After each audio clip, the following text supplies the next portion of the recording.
You know how when you're a kid, you think whatever situation you're living in is going to be absolutely forever? Your parents will always be together, or the place you grew up in will always be your place. You have these illusions of stability. And I had that growing up. And that's why it came as such a shock to me when my family became completely torn apart. I drifted with this group of friends. I had every bridge burnt. My dad was living in a homeless shelter.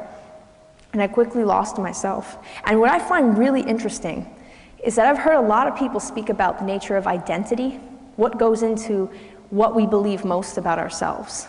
Your identity being, if you really sat with a therapist, or if you sat with yourself and were completely honest with yourself, what are the few things, maybe there's only 5 to 10 things that you really believe about yourself, maybe even less. These messages that you get when you're younger, as I did when the social worker leaned into my face and told me, oh, you're dysfunctional, you're the worst case, you're this, you're that.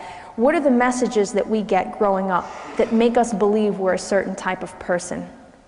And I had gotten some pretty bad messages about that. I heard people say that you can look at anyone's life and see the way they're living and guess at what they believe about themselves. And any clue around them is kind of a symptom for that center. For me, I had grown up in this way. I had felt not so great about myself. I had confidence in taking care of myself in little ways, but not in a big sense of entering society at all. It's not about Harvard. It's not about a prestigious school.